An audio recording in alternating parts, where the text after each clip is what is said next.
भरलाय, राजा सिंहासनावर बसलाय, उजव्या बाजूला प्रधानमंत्री बसलेत, बाकीच्या बाजूला सगळे मंत्री बसलेत. अशा दोन्ही रांगा मंत्र्यांची व्यवस्थित बसलेल्या आहेत. त्याच्या मागे काही प्रमुख माणसं बसलेली आहेत, काही गहन विषयांवर त्यांची चर्चा सुरू आहे. आणि अशा सगळ्या वातावरणात हा गेला आणि त्या दरवाजात उभा राहिला आणि विचार करायला लागला, काय करू काय करू, राजाचा काय अपराध करू, राजाचा काय अपराध करू. युक्ती सुचली, त्यानं आपल्या पायातली चप्पल काढली, पायातली चप्पल काढली आणि राजावर फेकून मारली.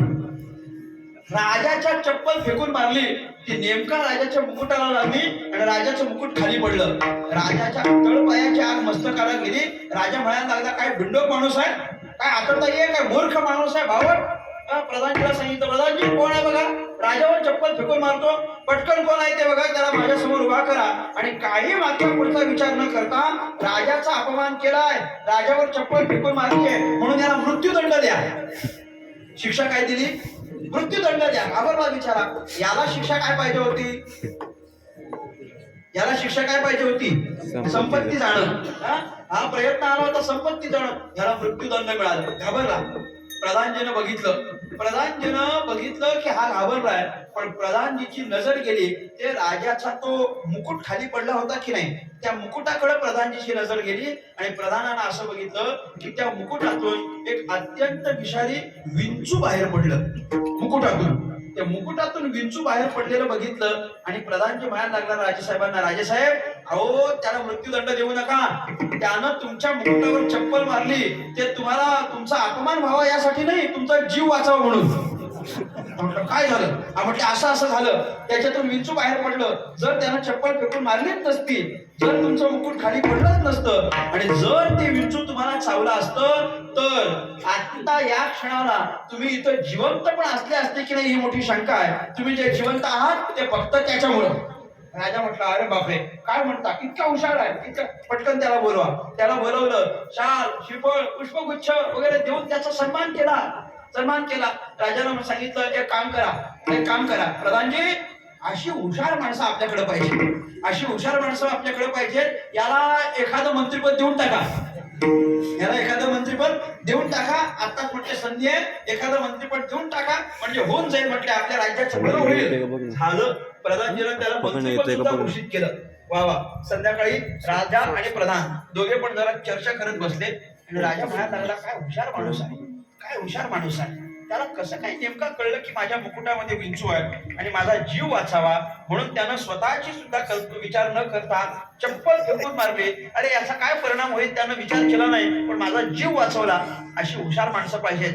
राजेसाहेब म्हणायला लागले प्रधानजीला, प्रधानजी तुम्ही मंत्रिपद दिलं हे बरोबर आहे, पण मला अजूनही असं वाटायला लागलं की ते मंत्रिपद पण कमीच आहे, अजून आपण काहीतरी दिलं पाहिजे. मग काय द्यायचं म्हटलंय? राजाला सांगितलं, प्रधानजी एक काम करा, उद्या सकाळी लवकर उठा, आपल्या तिजोरीत जा. तुम्ही ऐकताय ना? हे सगळं कशासाठी चाललं होतं? त्याचं संपवण्यासाठी. राजा म्हटला, आपल्या तिजोरीत जा प्रधानजी, 7 उंट तयार करा आणि 7 उंटावर जेवढी संपत्ती बसेल तेवढी सगळी याच्या घरी पाठवून द्या. सगळी संपत्ती याच्या घरी पाठवून द्या. अंतरी संपत्ती पाठवून आता ते सगळे 7 उंट घेऊन ते शिपाई याच्या घरी गेले. याच्या घरी गेल्यानंतर त्याची ती बायको, घरातली पोरगी, ती आपली झाडू मारत होती, तिला त्याची सवय होती. तिनं झाडू मारल्यानंतर हे सगळे 7 उंट आलेले बघितले. तिनं विचारलं, का कोण तुम्ही? राजाचे सेवक आहोत. हे सगळं काय आहे? ही सगळी संपत्ती आहे. कुठे घेऊन चाललात काय? राजानं ही सगळी संपत्ती तुम्हाला आणि तुमच्या नवऱ्याला बक्षीस म्हणून पाठवली, त्याचा स्वीकार करा. एवढी संपत्ती तिनं बघितली आणि तिच्या तळपायाच्या आग मस्तकाला गेली आणि तिनं जे मंत्रोच्चारण सुरू केलं की नाही, मंत्र माहिती आहेत ना? मला नाही येत आणि इथं नाही सांगू शकत मी. इतके मंत्र की रिपिटेशन नाही, एक म्हटलं की परत नाही. 8 शिव्या दिल्या तिनं, तर तिला आधीच त्याचा तिटकार आला होता, राग होता. ते म्हटले, नाही पाहिजे, घेऊन जा, नाही पाहिजे तुमची संपत्ती. ते बिचारा त्यांनी तोंड बारीक केलं, संपत्ती घेऊन परत आले. प्रधानाला सांगितलं की घेऊन गेलो होतो पण त्यांनी घेतलं नाही. प्रधानाने निरोप कळवला राजाला सांगितलं संपत्ती नेली होती पण घेतली नाही.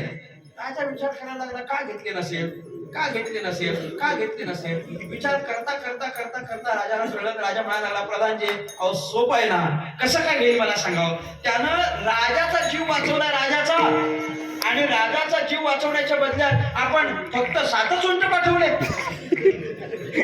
मग काय करा, अजून 7 उंट भरात पाठवून द्या म्हटले. अजून 7 उंट भरात माझा खर्च संपला. मला सांगा त्याचे प्रयत्न संपत्ती संपवण्याकरता आहेत की मिळवण्याकरता आहेत? संपवण्याकरता आहेत. पण ज्याला संपावं वाटतं त्याची ती संपत नाही, आणि ज्याला आपल्याकडे यावं वाटतं त्याच्याकडे ते येत नाही. असं हे धन अशाश्वत आहे. म्हणून धनाला भाग्य समजायचं नाही. विठ्ठला विठ्ठला. धन दारा पुत्र हे काही भाग्याचं नाहीये. हे जर आपल्यालाही भाग्याचं वाटतं, तुकाराम महाराजांना भाग्याचं वाटत नाही. पण तुकाराम महाराजांना काय भाग्य वाटतं ते तुकाराम महाराजांना विचारा. तुकाराम महाराजांनी आपल्याला एका ठिकाणी भाग्य सांगितलंय. तुकाराम महाराज म्हणतात, पिकली असेल कडूपण गेले तैसे आम्हा केले पांडुरंगे. तैसे म्हणजे कैसे? काम क्रोध लोभ निमाले ठाईची अवघे आनंदाची सृष्टी झाली. आठव नाठव गेला भावा भाव झाला स्वयमेव पांडुरंग. आणि मग तुकोबाला म्हटले, तुका म्हणे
या नावे म्हणजे याला भाग्य म्हणतात. याला म्हणजे कशाला?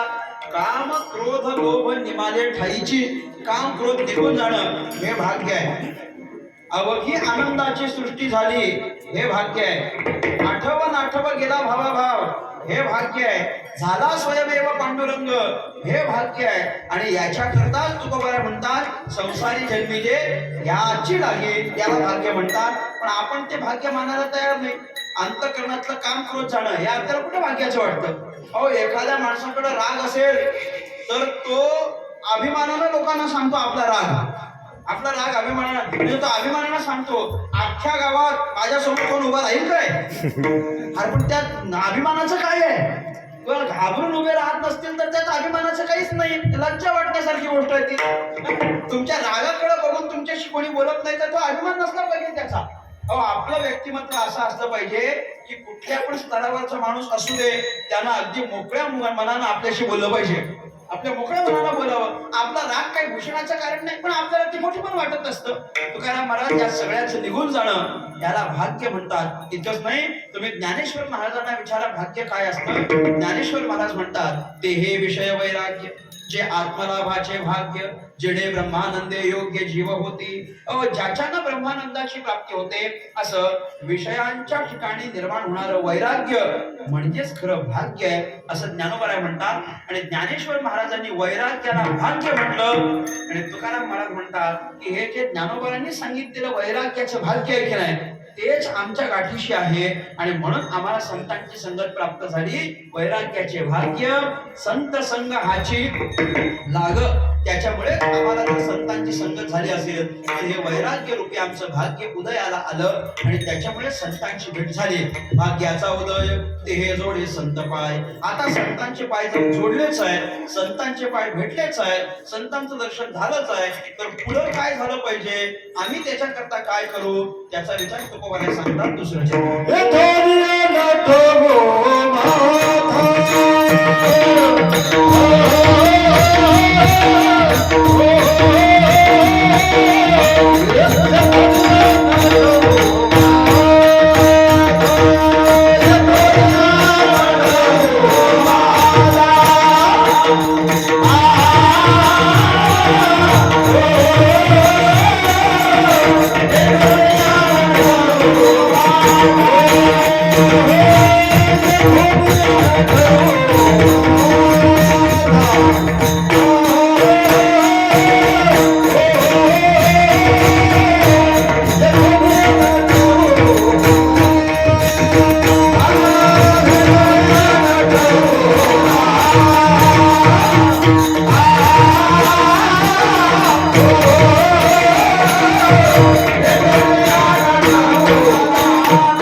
भाग्याचा उदय ते हे जोडी संतपाय येतोनी अनुठव माथा मरणा वाचोनी सर्वथा. तुकाराम महाराजांनी आपल्याला संतांची भेट झाली, संतांच्या पायाचं दर्शन झालं, संतांचे पाय आपल्याला भेटले. त्याचं कारण म्हणजे भाग्य उदयाला असं सांगितलं. आणि जे भाग्य उदयाला आलं की त्याच्यामुळे आता संतांची भेट झाली. तुकाराम महाराज म्हणतात आता आम्ही काय करू, येतोनिया नुठावू माथा, म्हणजे आता आम्ही संतांच्या पायाला आम्ही आमचं मस्तक लावू आणि परत ते तिथून उठवणार नाही. श्री संतांच्या माथा चरणावरी साष्टांग हे करे दंडवत. आम्ही काय करणार, संतांच्या पायाला आम्ही नतमस्तक होणार आणि नतमस्तक होऊ आणि नतमस्तक झालो आम्ही आमचं मस्तक संतांच्या पायाला लावलं की ते तिथून आता आम्ही उठवणार नाही. मरण येईस तोवर उठवणार नाही. मरण आलं तरी पण आम्ही आमचं मस्तक संतांच्या पायावरून वेगळं करणार नाही असं तुकाराम महाराज म्हणतात. आणि काय नाही, आपल्या हातात तेवढंच असतं, आपण तेच करायचं असतं. आपल्या हातात तेवढंच असतं आणि आपण तेच करायचं असतं. तुका म्हणे नेणे युक्तीची ते खोली म्हणून ठेवले पायी डोई. तुकाराम महाराज ज्ञानेश्वर महाराजांकरता असं म्हणतात की नाही की काही नाही, आपल्याकडं त्यांचं ज्ञान तपासावं एवढं काही ज्ञान आपल्याकडं नाही. मग आपण काय करायचं, आपण फक्त त्यांच्या चरणाला वंदन करायचं असतं, आपण फक्त त्यांच्या चरणाला नतमस्तक व्हायचं. त्याच्या पलीकडे आपल्याला काही जमत नाही. का साडे पंधरया रजतवणी तैसी स्तुतीची बोलणी उगियाची माथा ठेवीचे चरणी ह्याची भले. ज्ञानेश्वर महाराज म्हणतात काही नाही, आपण फक्त आपलं मस्तक संतांच्या पायाला लावायचं. एक वाक्य सांगू का, बारीक ऐका, बोलू नका. एक वाक्य ऐका. काय आहे, आपण काय करायचं, संतांच्या पायाला डोकं लावायचं. आपण काय करायचं, संत भेटले साधू भेटले की आपण त्यांच्या पायाला डोकं लावायचं. फक्त संतांच्या पायाला डोकं लावायचं, बाकी डोकं लावायचं नाही. तुम्हाला वाक्य पटलं तर बघा, फक्त पायाला डोकं लावायचं, बाकी डोकं लावायचं नाही. आपलं डोकं तिथं लावण्याच्या भानगडीत पडायचं नाही, फक्त नतमस्तक व्हायचं असतं. संतांच्या पायाला आपण आपलं डोकं टेकवलं की मग आपलं काम संपलं. आपण काहीच करायचं नसतं. त्यांचं ज्ञान वगैरे तपासण्याच्या भानगडीत आपण पडायचं नसतं. का नाही पडायचं, आपली खोली बारीक, म्हणजे ही वरची खोली, ही आपली खोली संतांच्या तुलनेत बारीकच केलंय. त्यांचं ज्ञान काय आपल्याला तपासता येणार आहे का, तपासायचं नाही. येतो नियान उठव माथा मरणा वाचोनी सर्वथा. आणि जे मस्तक आम्ही संतांच्या पायाला लावलंय ते कायम संतांच्या पायाला लागावं याकरता तुकाराम महाराज म्हणतात, होई बळकट माझ्या मनात दुरे धीट. मनावर अवलंबून आहे. मन हा सगळ्या इंद्रियांचा राजा असेल तर त्या मनानं कायम संतांच्या पायाजवळ राहावं, कायम आपलं मस्तक संतांच्या पायाला टेकून ठेवावं. याच्याकरता त्याला म्हणतात तू बळकट होई बळकट माझ्या मनात दुरे धीट. आणि असं एकदा का झालं की मग तुकाराम महाराज म्हणतात आम्ही काय करू, तुका आला लोटांगणी आणि ते लोटांगणी आला आणि भक्ती भाग्या झाली धणी. भक्ती आणि भाग्य याची वाढ झाली. कसं झालं, पहिल्या चरणात फक्त संतांचे पाय भेटले, दुसऱ्या चरणात त्यांना नतमस्तक झाले, तिसऱ्या चरणात हे पाय संतांच्या मस्तक आपलं डोकं संतांच्या पायावरून कधीच बाजूला जाणार नाही याची तयारी तुकाराम महाराजांनी केली. आणि शेवटच्या चरणात तुकाराम महाराज लोटांगणी गेले, म्हणजे एक एक करून पायरी चढत गेले की नाही. पहिल्या चरणात फक्त संतांचे पाय भेटले, दुसऱ्या चरणात येथोनिया नुठवू माथा असं म्हटले, तिसऱ्या चरणात हा माथा संतांच्या पायावरून कधीच वेगळं होणार नाही याच्याकरता मनाला प्रार्थना केली की बळकट हो. आणि शेवटच्या चरणात तुकाराम महाराज लोटांगण घातलं, म्हणजे शेवटच्या चरणात शेवटची पायरी लोटांगण घातलं. आणि त्याचा परिणाम काय झाला, त्याचा परिणाम असा झाला की भक्ती भाग्या झाली धडे, म्हणजे त्यांच्याकडची भक्ती आणि आमचं भाग्य वाढलं. पहिल्या चरणात फक्त उदयाला आलं, म्हणजे पहिल्या चरणात फक्त थोडस वर आलं आणि शेवटच्या चरणात ते अतिशय वाढलं. मग ह्या सगळा परिणाम कसला आहे, हा सगळा परिणाम संतांच्या पायाच्या दर्शनाचा आहे. असं संतांच्या पायाचं दर्शन झालं की आपल्याही जीवनात भक्ती आणि भाग्य हे वाढीस लागेल. याकरता संतांचं दर्शन आपल्याला व्हावं. मग संतांचं दर्शन होण्याकरता करायचं काय, काहीच नाही, आपलं मस्तक संतांच्या चरणाला टेकवायचं आणि त्यांची भेट वारंवार व्हावी याच्याकरता संतांना प्रार्थना करायची. आपल्या हातात दुसरं काही नाही. ज्ञानेश्वर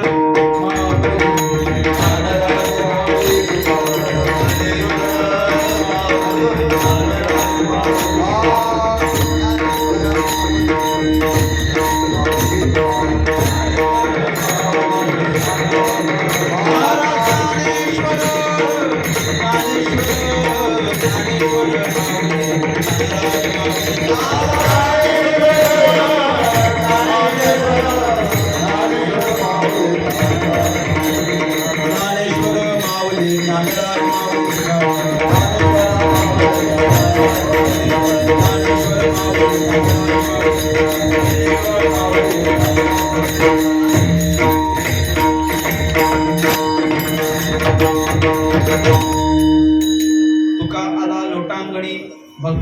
भाग्या झाले धणी येथोनी ठेवू माथा मरणा वाचोनी सर्वथा झालेली सेवा भगवान परमात्म्याच्या चरणी समर्पित करतो. सेवेला पूर्ण विराम देतो. सर्व श्रोत्यांचे अनेक आभार व्यक्त करतो. आपण सगळीच ग्रामस्थ मंडळ कामथे आणि परिसरातून जी जी भाविक मंडळी श्रोता मंडळी या ठिकाणी उपस्थित झाली तुम्हा सगळ्यांचे अनेक अनेक आभार व्यक्त करतो.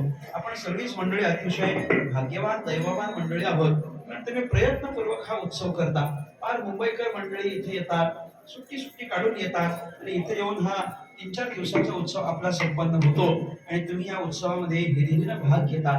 तुम्हा सगळ्यांचे अनेक आभार व्यक्त करतो. या दुसऱ्या दिवसाच्या कीर्तनरूपी सेवेकरिता त्यांच्या माध्यमातून मला निमंत्रण प्राप्त झालं.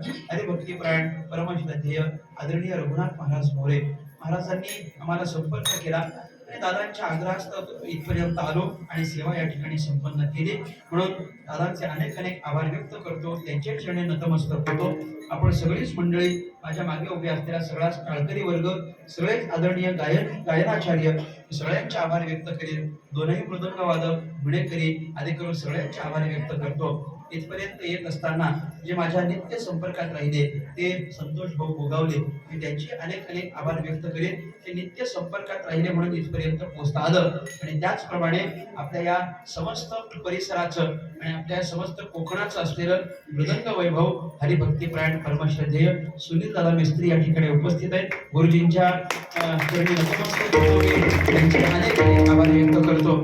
अर्थात ते इथं येतील आणि ते मृदंग वाजवतील याच्यामध्ये काही नवल नाही. ते नुसते येतील याच्यातच आम्हाला आनंद असतो. ते आले मृदंग वाजवणं ही मोठी गोष्ट आहे. त्यांनी आम्हाला साथ केली ही आमच्याकरता भाग्याचीच गोष्ट आहे. पण हे भाग्य माझ्या आजच उदयाला आलंय असं नाही. हे भाग्य जवळजवळ 20 वर्षापूर्वीच उदयाला आलंय. त्यांना माहिती आहे मी फार लहान होतो तेव्हा गुरुजींनी आम्हाला कीर्तनात साथ केलेली आहे. तेव्हा गुरुजी मुंबई परिसरामध्ये अधिक असायचे आणि मला वाटतं बालकुमला त्या ठाण्याच्या परिसरामध्ये त्या ठिकाणी उपस्थित असायचे.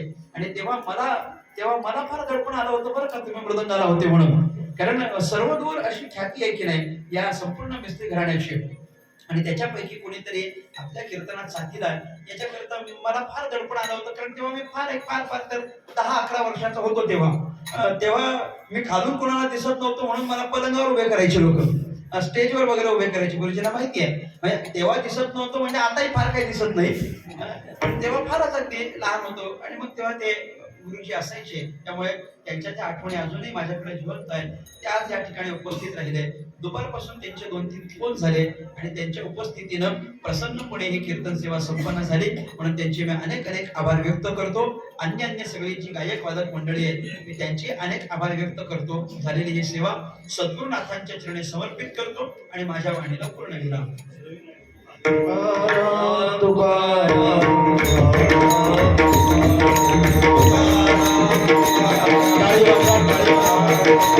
Thank you.